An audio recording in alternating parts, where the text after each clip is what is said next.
रे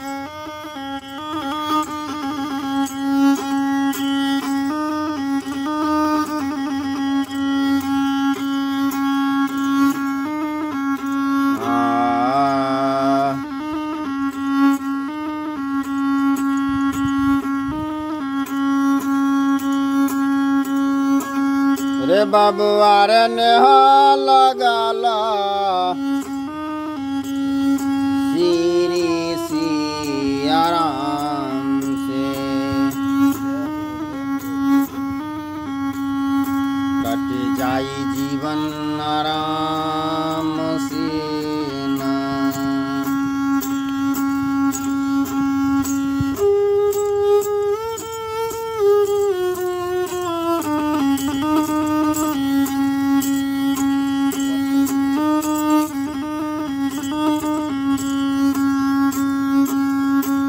रे बाबुआ रे नेहा लगाला श्री सीताराम से कट जाई जीवन आराम से ना।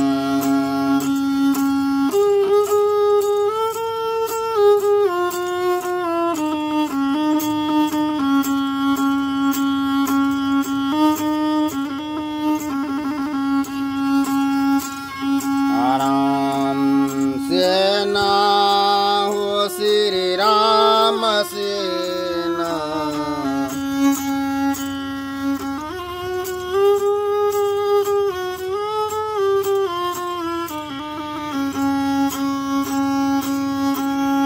आराम से ना हो श्री राम से ना।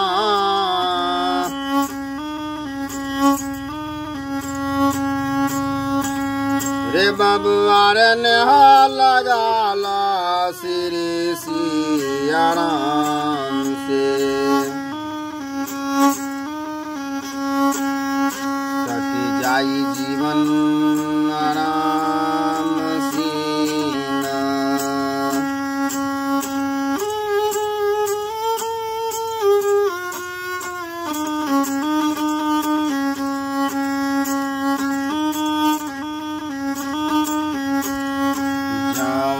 करेला कल्पना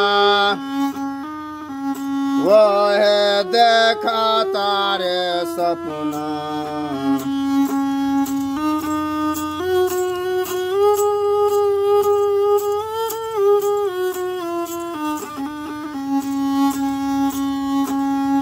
जवान करेला कल्पना वह देखा तारे सपना। अरे बुआ बू बाबूरा बबुआ अरे पैबा कहाँ से आम हो। अरे बुआ बू बाबूरा बबुआ अरे दर्शन कैसे आम से। रे बाबुआ रे नेहा लगाला श्री सिया राम से कट जाई जीवन आराम से ना।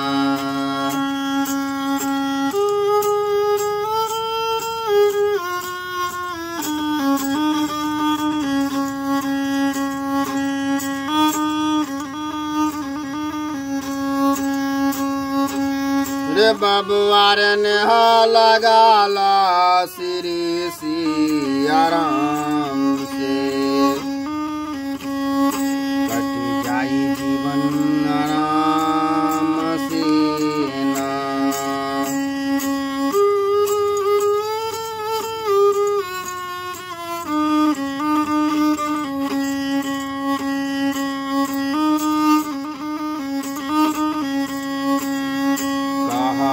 बात पर के मुख दुख के कारण होला राम सुख।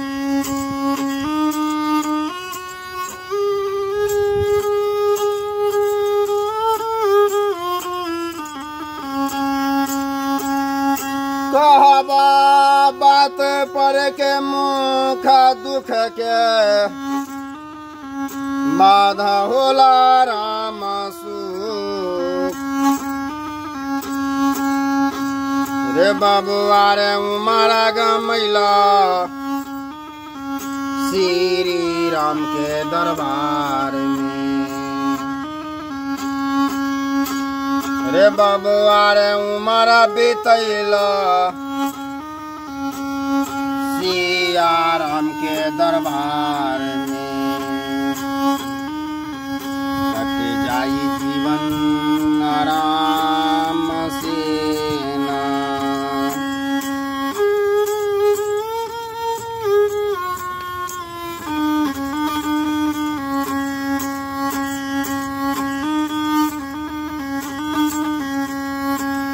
रे बबुआ रे नेहा लगला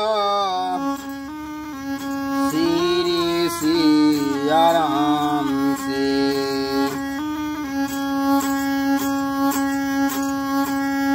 कट जाई जीवन आराम से ना।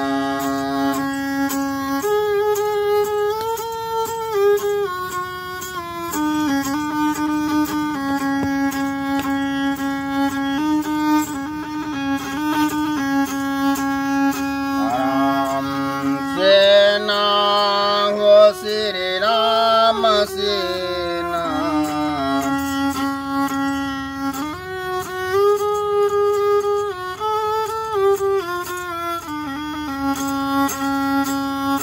राम सेना हो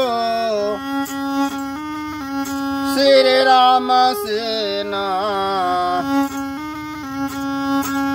रे बबुआ रे नेहा लगाला श्री सीताराम से। कटी जाई जीवन आराम से ना। प्यारे मोना आशीर्वाद दिया, आनंद रहेगा, सब लोग रहेगा आनंद, एकदम आनंद रहेगा। जय श्री राम, जय हनुमान। बाबा जी एक बात बताइए, जो आप अभी बजा रहे थे ये, इसको क्या बोलते हैं? सारंगी है। ये सारंगी हुआ। ये मतलब स्पेशल किस चीज़ों से बना रहता है ये सारंगी? वही लकड़ी रहता है। ये कौन सा लकड़ी है? मतलब कुछ स्पेशल होता होगा लकड़ी? ये तो आम लकड़ी होगा, गम्हार होता है ये।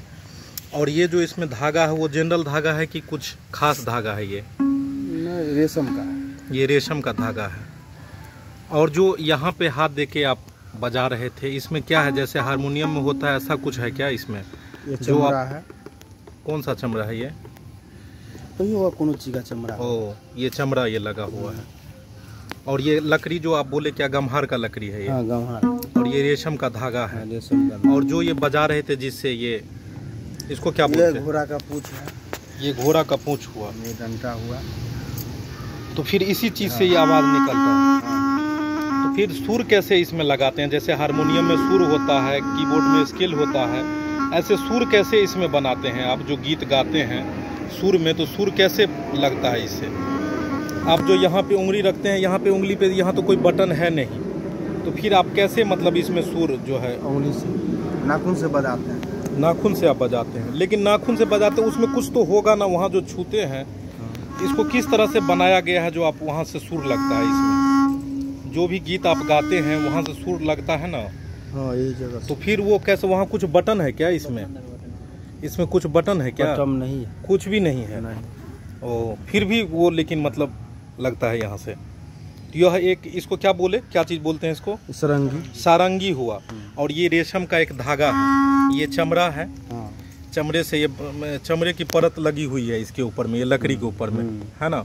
और ये जो बजाते हैं इसको क्या बोलते हैं? घोड़ा का पूंछ है। ये घोड़े का पूंछ, झुनझुना है। ये झुनझुना है। और इसी से ये साउंड निकलता है। हाँ। ये बजाते हैं, तो बजाइएगा जरा इस पर। वाह, क्या बात है। दोस्तों आपने इंस्ट्रूमेंट तो कितने सारे देखे होंगे, हारमोनियम है, कीबोर्ड है, बहुत सारा चीज़ है, लेकिन ये एक छिपी हुई चीज़ है जो लुप्त होते जा रहा है हमारे समाज से, जिसको कि सारंगी बोलते हैं। और ये जोगी बाबा जो कि अभी प्रायः कम देखने को मिलते हैं, ऐसे बाबा से आज पुनः दर्शन हुआ और इनके बारे में बहुत सारा कुछ हम लोगों ने जाना। ये ऐसे ऐसे भजन बजा के सारंगी के द्वारा हम लोगों को बताए कि मन मुग्ध हो गया, और ऐसे ऐसे बाबा को हम प्रणाम करते हैं। और इसी के साथ जय श्री राम, जय भोलेनाथ, जय भोलेनाथ, जय हनुमान।